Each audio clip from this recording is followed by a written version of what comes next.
श्रीगणेशाय नमः। अथ श्री सूर्यमण्डल स्तोत्रम्। नमोऽस्तु सूर्याय सहस्ररश्मये सहस्रशाखान्वितसम्भवात्मने सहस्रयोगोद्भवभावभागिने सहस्रसङ्ख्यायुधधारिणे नमः। यन्मण्डलं दीप्तिकरं विशालं रत्नप्रभं तीव्रमनादिरूपं दारिद्र्यदुःखक्षयकारणं च पुनातु मां तत्सवितुर्वरेण्यं। यन्मण्डलं देवगणैः सुपूजितं विप्रैस्तुतं भावनमुक्तिकोविदं तं देवदेवं प्रणमामि सूर्यं पुनातु मां तत्सवितुर्वरेण्यं। यन्मण्डलं ज्ञानघनं त्वगम्यं त्रैलोक्यपूज्यं त्रिगुणात्मरूपं समस्ततेजोमयदिव्यरूपं पुनातु मां तत्सवितुर्वरेण्यं। यन्मण्डलं गूढमतिप्रबोधं धर्मस्य वृद्धिं कुरुते जनानां यत्सर्वपापक्षयकारणं च पुनातु मां तत्सवितुर्वरेण्यं। यन्मण्डलं व्याधिविनाशदक्षं यद्ऋग्यजुःसामसु सम्प्रगीतं प्रकाशितं येन च भूर्भुवः स्वः पुनातु मां तत्सवितुर्वरेण्यं। यन्मण्डलं वेदविदो वदन्ति गायन्ति यच्चारणसिद्धसङ्घाः यद्योगिनो योगजुषां च सङ्घाः पुनातु मां तत्सवितुर्वरेण्यं। यन्मण्डलं सर्वजनैश्च पूजितं ज्योतिश्च कुर्यात् इह मर्त्यलोके यत्कालकालाद्यमनादिरूपं पुनातु मां तत्सवितुर्वरेण्यं। यन्मण्डलं विष्णुचातुर्मुखाख्यं यदक्षरं पापहरं जनानां यत्कालकल्पक्षयकारणं च पुनातु मां तत्सवितुर्वरेण्यं। यन्मण्डलं विश्वसृजं प्रसिद्धं उत्पत्तिरक्षाप्रलयप्रगल्भं यस्मिन् जगत्संहरतेऽखिलं च पुनातु मां तत्सवितुर्वरेण्यं। यन्मण्डलं सर्वगतस्य विष्णोः आत्मा परं धाम विशुद्धतत्त्वं सूक्ष्मान्तरैर्योगपथानुगम्यं पुनातु मां तत्सवितुर्वरेण्यं। यन्मण्डलं वेदविदो वदन्ति गायन्ति यच्चारणसिद्धसङ्घाः यन्मण्डलं वेदविदः स्मरन्ति पुनातु मां तत्सवितुर्वरेण्यं। यन्मण्डलं वेदविदोपगीतं यद्योगिनां योगपथानुगम्यं तत्सर्ववेद्यं प्रणमामि सूर्यं पुनातु मां तत्सवितुर्वरेण्यं। सूर्यमण्डलसुस्तोत्रं यः पठेत् सततं नरः सर्वपापविशुद्धात्मा सूर्यलोके महीयते। नमोऽस्तु सूर्याय सहस्ररश्मये सहस्रशाखान्वितसम्भवात्मने सहस्रयोगोद्भवभावभागिने सहस्रसङ्ख्यायुधधारिणे नमः। यन्मण्डलं दीप्तिकरं विशालं रत्नप्रभं तीव्रमनादिरूपं दारिद्र्यदुःखक्षयकारणं च पुनातु मां तत्सवितुर्वरेण्यं। यन्मण्डलं देवगणैः सुपूजितं विप्रैस्तुतं भावनमुक्तिकोविदं तं देवदेवं प्रणमामि सूर्यं पुनातु मां तत्सवितुर्वरेण्यं। यन्मण्डलं ज्ञानघनं त्वगम्यं त्रैलोक्यपूज्यं त्रिगुणात्मरूपं समस्ततेजोमय दिव्यरूपं पुनातु मां तत्सवितुर्वरेण्यं यन्मण्डलं गूढमतिप्रबोधं धर्मस्य वृद्धिं कुरुते जनानां यत्सर्वपापक्षयकारणं च पुनातु मां तत्सवितुर्वरेण्यं यन्मण्डलं व्याधिविनाशदक्षं यद्ऋग्यजुःसामसु सम्प्रगीतं प्रकाशितं येन च भूर्भुवः स्वः पुनातु मां तत्सवितुर्वरेण्यं यन्मण्डलं वेदविदो वदन्ति गायन्ति यच्चारणसिद्धसङ्घाः यद्योगिनो योगजुषां च सङ्घाः पुनातु मां तत्सवितुर्वरेण्यं यन्मण्डलं सर्वजनैश्च पूजितं ज्योतिश्च कुर्यात् इह मर्त्यलोके यत्कालकालाद्यमनादिरूपं पुनातु मां तत्सवितुर्वरेण्यं यन्मण्डलं विष्णुचातुर्मुखाख्यं यदक्षरं पापहरं जनानां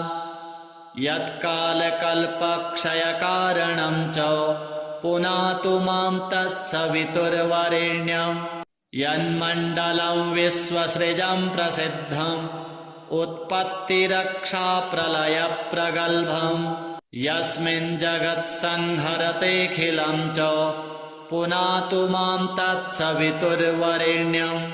यन्मण्डलं सर्वगतस्य विष्णोः आत्मा परं धाम विशुद्धतत्त्वं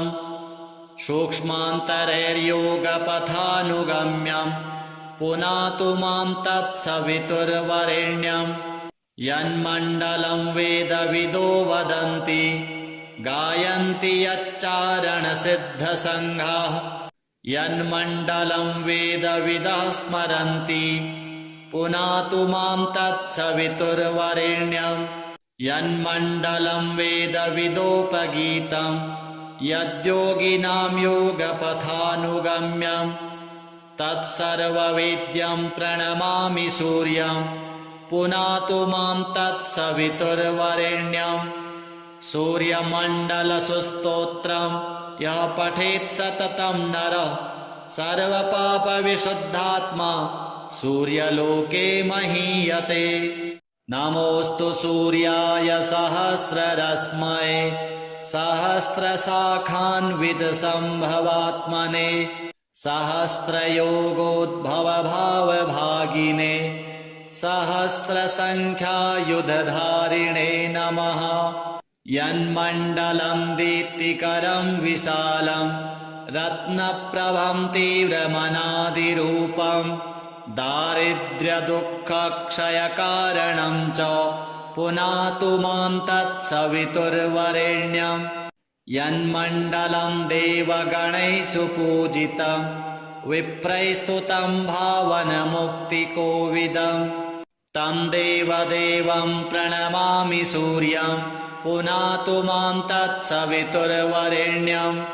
यन्मण्डलं ज्ञानघनं त्वगम्यं त्रैलोक्यपूज्यं त्रिगुणात्मरूपं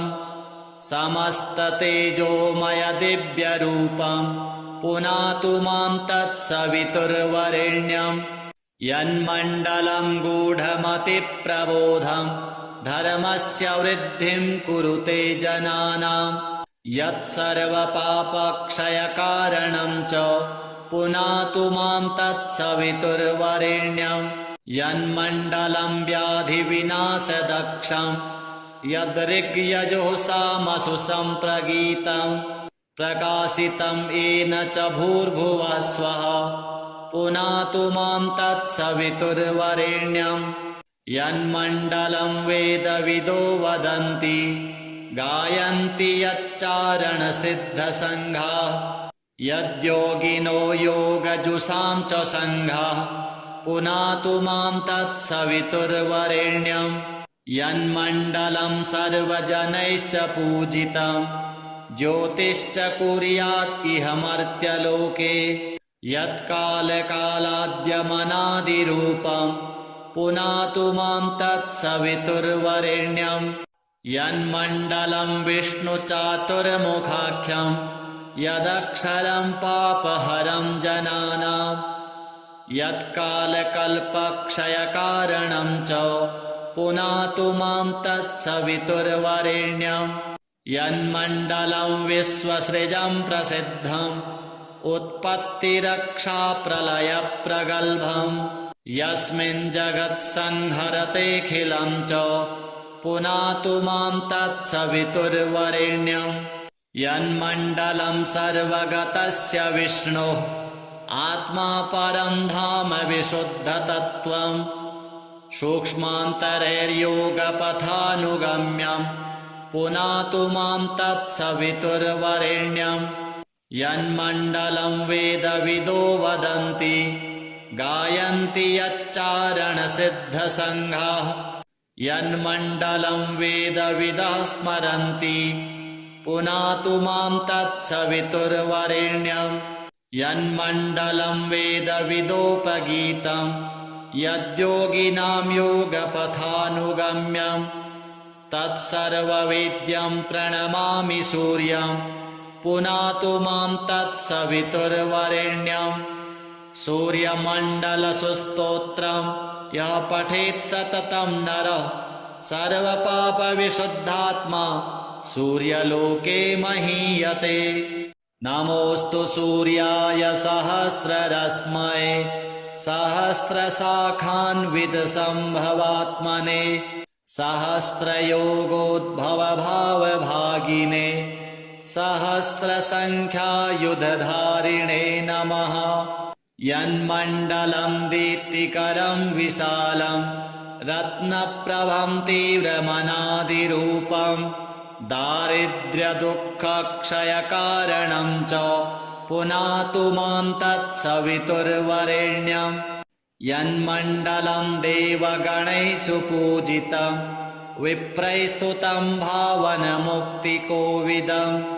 तं देवदेवं प्रणमामि सूर्यं पुनातु मां तत्सवितुर्वरेण्यं यन्मण्डलं ज्ञानघनं त्वगम्यं त्रैलोक्यपूज्यं त्रिगुणात्मरूपं समस्ततेजोमयदिव्यरूपं पुनातु मां तत्सवितुर्वरेण्यं यन्मण्डलं गूढमतिप्रबोधं धर्मस्य वृद्धिं कुरुते जनानां यत्सर्वपापक्षयकारणं च पुनातु मां तत्सवितुर्वरेण्यं यन्मण्डलं व्याधिविनाशदक्षं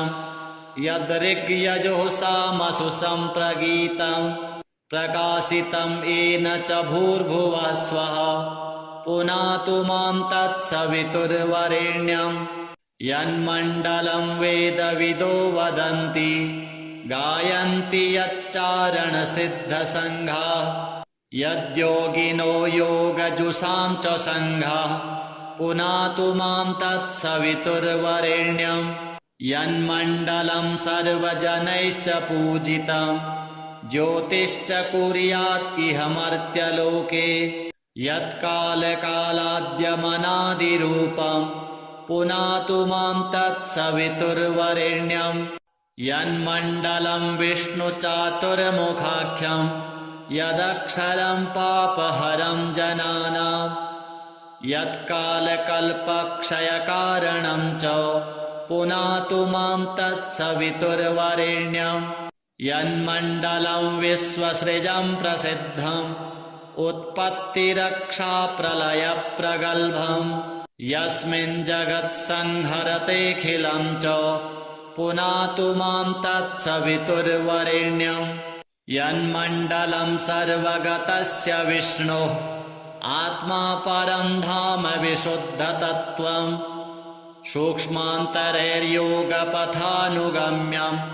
पुनातु मां तत्सवितुर्वरेण्यं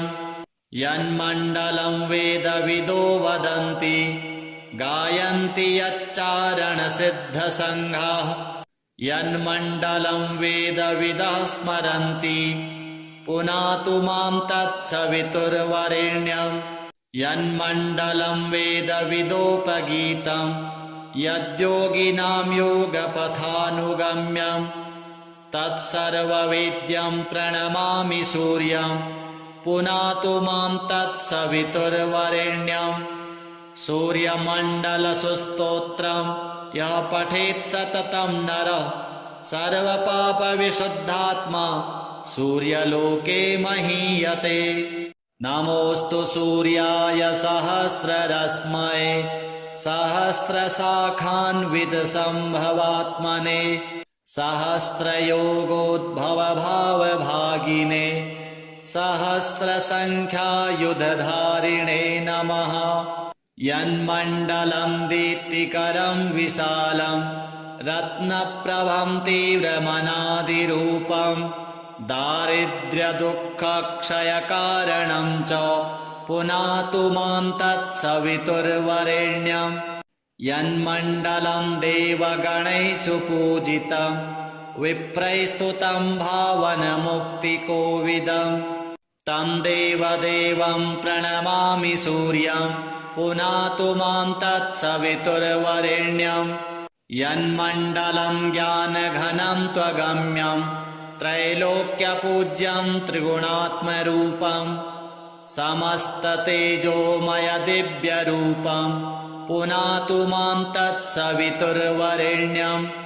यन्मण्डलं गूढमतिप्रबोधं धर्मस्य वृद्धिं कुरुते जनानां यत्सर्वपापक्षयकारणं च पुनातु मां तत्सवितुर्वरेण्यं यन्मण्डलं व्याधिविनाशदक्षं यद्ऋग्यजुःसामसु सम्प्रगीतं प्रकाशितं येन च भूर्भुवः स्वः पुनातु मां तत्सवितुर्वरेण्यं यन्मण्डलं वेदविदो वदन्ति गायन्ति यच्चारणसिद्धसङ्घाः यद्योगिनो योगजुषां च सङ्घाः पुनातु मां तत्सवितुर्वरेण्यं यन्मण्डलं सर्वजनैश्च पूजितं ज्योतिश्च कुर्यात् इह मर्त्यलोके यत्कालकालाद्यमनादिरूपं पुनातु मां तत्सवितुर्वरेण्यं यन्मण्डलं विष्णुचातुर्मुखाख्यं यदक्षरं पापहरं जनानां यत्कालकल्पक्षयकारणं च पुनातु मां तत्सवितुर्वरेण्यं यन्मण्डलं विश्वसृजं प्रसिद्धं उत्पत्तिरक्षाप्रलयप्रगल्भं यस्मिन् जगत्संहरतेऽखिलं च पुनातु मां तत्सवितुर्वरेण्यं यन्मण्डलं सर्वगतस्य विष्णोः आत्मा परं धाम विशुद्धतत्त्वं सूक्ष्मान्तरैर्योगपथानुगम्यं पुनातु मां तत्सवितुर्वरेण्यं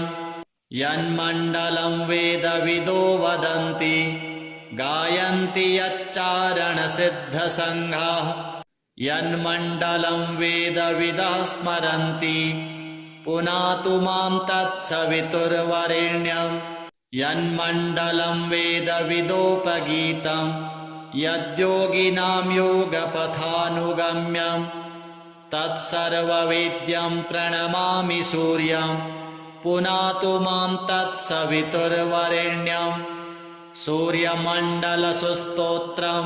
यः पठेत् सततं नरः सर्वपापविशुद्धात्मा सूर्यलोके महीयते। नमोऽस्तु सूर्याय सहस्ररश्मये सहस्रशाखान्वितसम्भवात्मने सहस्रयोगोद्भवभावभागिने सहस्रसङ्ख्यायुधधारिणे नमः। यन्मण्डलं दीप्तिकरं विशालं रत्नप्रभं तीव्रमनादिरूपं दारिद्र्यदुःखक्षयकारणं च पुनातु मां तत्सवितुर्वरेण्यं यन्मण्डलं देवगणैः सुपूजितं विप्रैस्तुतं भावनमुक्तिकोविदं तं देवदेवं प्रणमामि सूर्यं पुनातु मां तत्सवितुर्वरेण्यं यन्मण्डलं ज्ञानघनं त्वगम्यं त्रैलोक्यपूज्यं त्रिगुणात्मरूपं समस्ततेजोमयदिव्यरूपं पुनातु मां तत्सवितुर्वरेण्यं यन्मण्डलं गूढमतिप्रबोधं धर्मस्य वृद्धिं कुरुते जनानां यत्सर्वपापक्षयकारणं च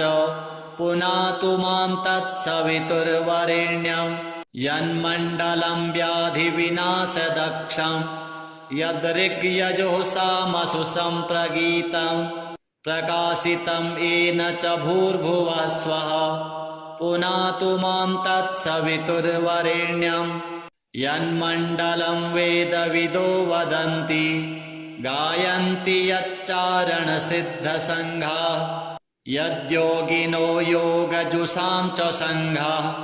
पुनातु मां तत्सवितुर्वरेण्यं यन्मण्डलं सर्वजनैश्च पूजितं ज्योतिश्च कुर्यात् इह मर्त्यलोके यत्कालकालाद्यमनादिरूपं पुनातु मां तत्सवितुर्वरेण्यं यन्मण्डलं विष्णुचातुर्मुखाख्यं यदक्षरं पापहरं जनानां यत्कालकल्पक्षयकारणं च पुनातु मां तत्सवितुर्वरेण्यं यन्मण्डलं विश्वसृजं प्रसिद्धम् उत्पत्तिरक्षाप्रलयप्रगल्भं यस्मिन् जगत्संहरतेऽखिलं च पुनातु मां तत्सवितुर्वरेण्यं यन्मण्डलं सर्वगतस्य विष्णोः आत्मा परं धाम विशुद्धतत्त्वं सूक्ष्मान्तरैर्योगपथानुगम्यं पुनातु मां तत्सवितुर्वरेण्यं यन्मण्डलं वेदविदो वदन्ति गायन्ति यच्चारणसिद्धसङ्घाः यन्मण्डलं वेदविदः स्मरन्ति पुनातु मां तत्सवितुर्वरेण्यं यन्मण्डलं वेदविदोपगीतं यद्योगिनां योगपथानुगम्यं तत्सर्ववेद्यं प्रणमामि सूर्यं पुनातु मां तत्सवितुर्वरेण्यं सूर्यमण्डलसुस्तोत्रं यः पठेत् सततं नरः सर्वपापविशुद्धात्मा सूर्यलोके महीयते नमोऽस्तु सूर्याय सहस्ररश्मये सहस्रशाखान्वितसम्भवात्मने सहस्रयोगोद्भवभावभागिने सहस्रसङ्ख्यायुधधारिणे नमः यन्मण्डलं दीप्तिकरं विशालं रत्नप्रभं तीव्रमनादिरूपं दारिद्र्यदुःखक्षयकारणं च पुनातु मां तत्सवितुर्वरेण्यं यन्मण्डलं देवगणैः सुपूजितं विप्रैस्तुतं भावनमुक्तिकोविदं तं देवदेवं प्रणमामि सूर्यं पुनातु मां तत्सवितुर्वरेण्यं यन्मण्डलं ज्ञानघनं त्वगम्यं त्रैलोक्यपूज्यं त्रिगुणात्मरूपं समस्ततेजोमयदिव्यरूपं पुनातु मां तत्सवितुर्वरेण्यं यन्मण्डलं गूढमतिप्रबोधं धर्मस्य वृद्धिं कुरुते जनानां यत्सर्वपापक्षयकारणं च पुनातु मां तत्सवितुर्वरेण्यं यन्मण्डलं व्याधिविनाशदक्षं यद्ऋग्यजुःसामसु सम्प्रगीतं प्रकाशितं येन च भूर्भुवः स्वः पुनातु मां तत्सवितुर्वरेण्यं यन्मण्डलं वेदविदो वदन्ति गायन्ति यच्चारणसिद्धसङ्घाः यद्योगिनो योगजुषां च सङ्घाः पुनातु मां तत्सवितुर्वरेण्यं यन्मण्डलं सर्वजनैश्च पूजितं ज्योतिश्च कुर्यात् इह मर्त्यलोके यत्कालकालाद्यमनादिरूपं पुनातु मां तत्सवितुर्वरेण्यं यन्मण्डलं विष्णुचातुर्मुखाख्यं यदक्षरं पापहरं जनानां यत्कालकल्पक्षयकारणं च पुनातु मां तत्सवितुर्वरेण्यं यन्मण्डलं विश्वसृजं प्रसिद्धम् उत्पत्तिरक्षाप्रलयप्रगल्भं यस्मिन् जगत्संहरतेऽखिलं च पुनातु मां तत्सवितुर्वरेण्यं यन्मण्डलं सर्वगतस्य विष्णोः आत्मा परं धाम विशुद्धतत्त्वं सूक्ष्मान्तरैर्योगपथानुगम्यं पुनातु मां तत्सवितुर्वरेण्यं यन्मण्डलं वेदविदो वदन्ति गायन्ति यच्चारणसिद्धसङ्घाः यन्मण्डलं वेदविदः स्मरन्ति पुनातु मां तत्सवितुर्वरेण्यं यन्मण्डलं वेदविदोपगीतं यद्योगिनां योगपथानुगम्यं तत्सर्ववेद्यं प्रणमामि सूर्यं पुनातु मां तत्सवितुर्वरेण्यं सूर्यमण्डलसुस्तोत्रं यः पठेत् सततं नरः सर्वपापविशुद्धात्मा सूर्यलोके महीयते नमोऽस्तु सूर्याय सहस्ररश्मये सहस्रशाखान्वितसम्भवात्मने सहस्रयोगोद्भवभावभागिने सहस्रसङ्ख्यायुधधारिणे नमः यन्मण्डलं दीप्तिकरं विशालं रत्नप्रभं तीव्रमनादिरूपं दारिद्र्यदुःखक्षयकारणं च पुनातु मां तत्सवितुर्वरेण्यं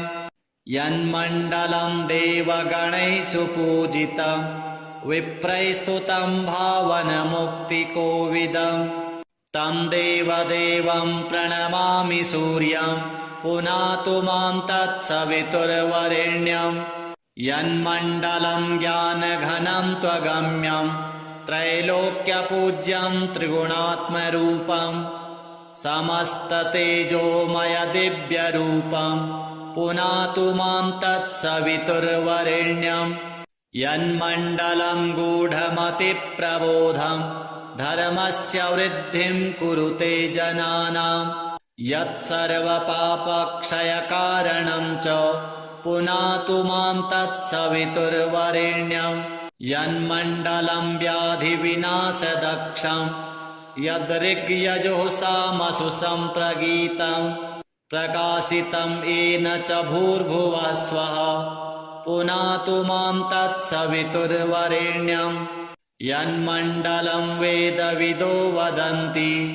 गायन्ति यच्चारणसिद्धसङ्घाः यद्योगिनो योगजुषां च सङ्घाः पुनातु मां तत्सवितुर्वरेण्यं यन्मण्डलं सर्वजनैश्च पूजितं ज्योतिश्च कुर्यात् इह मर्त्यलोके यत्कालकालाद्यमनादिरूपं पुनातु मां तत्सवितुर्वरेण्यं यन्मण्डलं विष्णुचातुर्मुखाख्यं यदक्षरं पापहरं जनानां यत्कालकल्पक्षयकारणं च पुनातु मां तत्सवितुर्वरेण्यं यन्मण्डलं विश्वसृजं प्रसिद्धम् उत्पत्तिरक्षाप्रलयप्रगल्भं यस्मिन् जगत्संहरतेऽखिलं च पुनातु मां तत्सवितुर्वरेण्यं यन्मण्डलं सर्वगतस्य विष्णोः आत्मा परं धाम विशुद्धतत्त्वं सूक्ष्मान्तरैर्योगपथानुगम्यं पुनातु मां तत्सवितुर्वरेण्यं यन्मण्डलं वेदविदो वदन्ति गायन्ति यच्चारणसिद्धसङ्घाः यन्मण्डलं वेदविदः स्मरन्ति पुनातु मां तत्सवितुर्वरेण्यं यन्मण्डलं वेदविदोपगीतं यद्योगिनां योगपथानुगम्यं तत्सर्ववेद्यं प्रणमामि सूर्यं पुनातु मां तत्सवितुर्वरेण्यं सूर्यमण्डलसुस्तोत्रं यः पठेत् सततं नरः सर्वपापविशुद्धात्मा सूर्यलोके महीयते। नमोऽस्तु सूर्याय सहस्ररश्मये सहस्रशाखान्वितसम्भवात्मने सहस्रयोगोद्भवभावभागिने सहस्रसङ्ख्यायुधधारिणे नमः। यन्मण्डलं दीप्तिकरं विशालं रत्नप्रभं तीव्रमनादिरूपं दारिद्र्यदुःखक्षयकारणं च पुनातु मां तत्सवितुर्वरेण्यं यन्मण्डलं देवगणैः सुपूजितं विप्रैस्तुतं भावनमुक्तिकोविदं तं देवदेवं प्रणमामि सूर्यं पुनातु मां तत्सवितुर्वरेण्यं यन्मण्डलं ज्ञानघनं त्वगम्यं त्रैलोक्यपूज्यं त्रिगुणात्मरूपं समस्ततेजोमयदिव्यरूपं पुनातु मां तत्सवितुर्वरेण्यं यन्मण्डलं गूढमतिप्रबोधं धर्मस्य वृद्धिं कुरुते जनानां यत्सर्वपापक्षयकारणं च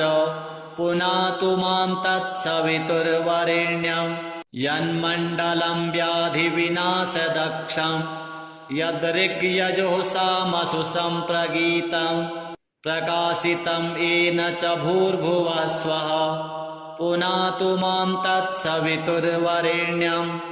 यन्मण्डलं वेदविदो वदन्ति गायन्ति यच्चारणसिद्धसङ्घाः यद्योगिनो योगजुषां च सङ्घाः पुनातु मां तत्सवितुर्वरेण्यं यन्मण्डलं सर्वजनैश्च पूजितं ज्योतिश्च कुर्यात् इह मर्त्यलोके यत्कालकालाद्यमनादिरूपं पुनातु मां तत्सवितुर्वरेण्यं यन्मण्डलं विष्णुचातुर्मुखाख्यं यदक्षरं पापहरं जनानां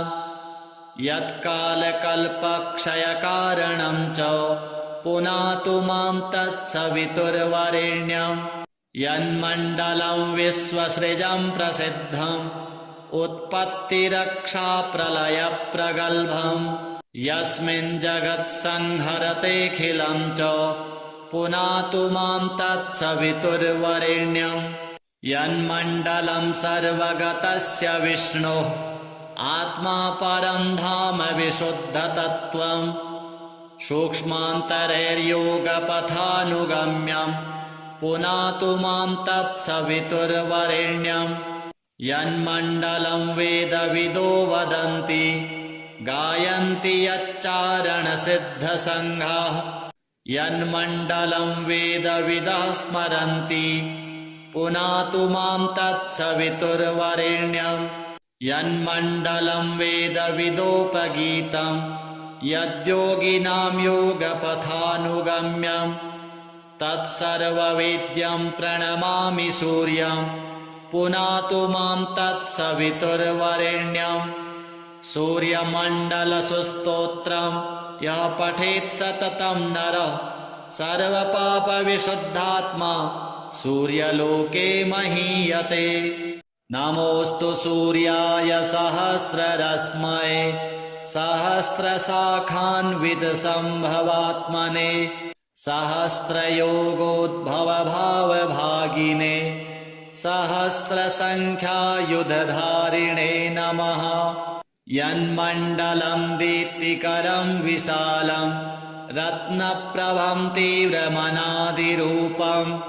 दारिद्र्यदुःखक्षयकारणं च पुनातु मां तत्सवितुर्वरेण्यं यन्मण्डलं देवगणैः सुपूजितं विप्रैस्तुतं भावनमुक्तिकोविदं तं देवदेवं प्रणमामि सूर्यं पुनातु मां तत्सवितुर्वरेण्यं यन्मण्डलं ज्ञानघनं त्वगम्यं त्रैलोक्यपूज्यं त्रिगुणात्मरूपं समस्ततेजोमयदिव्यरूपं पुनातु मां तत्सवितुर्वरेण्यं यन्मण्डलं गूढमतिप्रबोधं धर्मस्य वृद्धिं कुरुते जनानां यत्सर्वपापक्षयकारणं च पुनातु मां तत्सवितुर्वरेण्यं यन्मण्डलं व्याधिविनाशदक्षं यद्ऋग्यजुःसामसु सम्प्रगीतं प्रकाशितं येन च भूर्भुवः स्वः पुनातु मां तत्सवितुर्वरेण्यं यन्मण्डलं वेदविदो वदन्ति गायन्ति यच्चारणसिद्धसङ्घाः यद्योगिनो योगजुषां च सङ्घाः पुनातु मां तत्सवितुर्वरेण्यं यन्मण्डलं सर्वजनैश्च पूजितं ज्योतिश्च कुर्यात् इह मर्त्यलोके यत्कालकालाद्यमनादिरूपं पुनातु मां तत्सवितुर्वरेण्यं यन्मण्डलं विष्णुचातुर्मुखाख्यं यदक्षरं पापहरं जनानां यत्कालकल्पक्षयकारणं च पुनातु मां तत्सवितुर्वरेण्यं यन्मण्डलं विश्वसृजं प्रसिद्धं उत्पत्तिरक्षाप्रलयप्रगल्भं यस्मिन् जगत्संहरतेऽखिलं च पुनातु मां तत्सवितुर्वरेण्यं यन्मण्डलं सर्वगतस्य विष्णोः आत्मा परं धाम विशुद्धतत्त्वं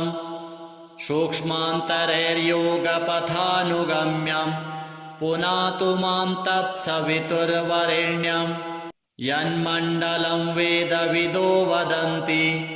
गायन्ति यच्चारणसिद्धसङ्घाः यन्मण्डलं वेदविदः स्मरन्ति पुनातु मां तत्सवितुर्वरेण्यं यन्मण्डलं वेदविदोपगीतं यद्योगिनां योगपथानुगम्यं तत्सर्ववेद्यं प्रणमामि सूर्यं पुनातु मां तत्सवितुर्वरेण्यं सूर्यमण्डलसुस्तोत्रं यः पठेत् सततं नरः सर्वपापविशुद्धात्मा सूर्यलोके महीयते नमोऽस्तु सूर्याय सहस्ररश्मये सहस्रशाखान्वितसम्भवात्मने सहस्रयोगोद्भवभावभागिने सहस्रसङ्ख्यायुधधारिणे नमः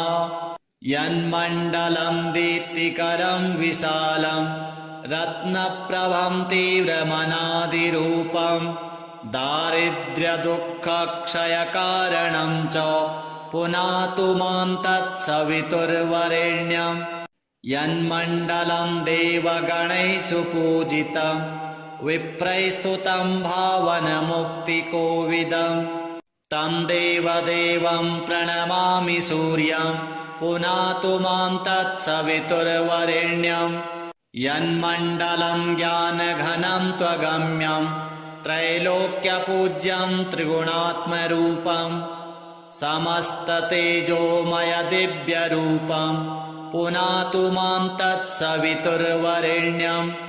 यन्मण्डलं गूढमतिप्रबोधं धर्मस्य वृद्धिं कुरुते जनानां यत्सर्वपापक्षयकारणं च पुनातु मां तत्सवितुर्वरेण्यं यन्मण्डलं व्याधिविनाशदक्षं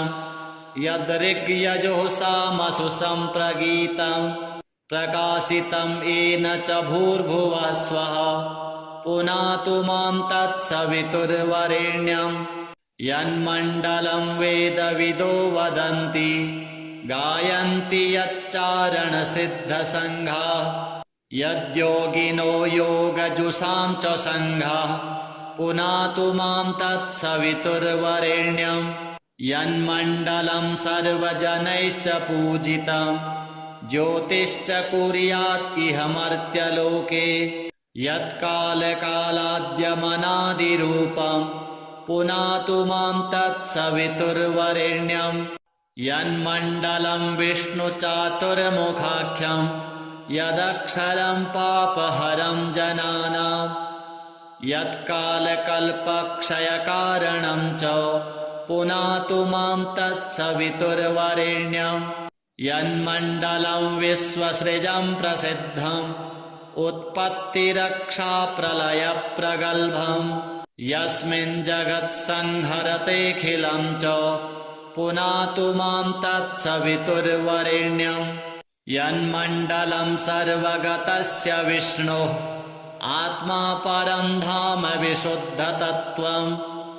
सूक्ष्मान्तरैर्योगपथानुगम्यं पुनातु मां तत्सवितुर्वरेण्यं यन्मण्डलं वेदविदो वदन्ति गायन्ति यच्चारणसिद्धसङ्घाः यन्मण्डलं वेदविदः स्मरन्ति पुनातु मां तत्सवितुर्वरेण्यं यन्मण्डलं वेदविदोपगीतं यद्योगिनां योगपथानुगम्यं तत्सर्ववेद्यं प्रणमामि सूर्यं पुनातु मां तत्सवितुर्वरेण्यं सूर्यमण्डलसुस्तोत्रं यः पठेत् सततं नरः सर्वपापविशुद्धात्मा सूर्यलोके महीयते।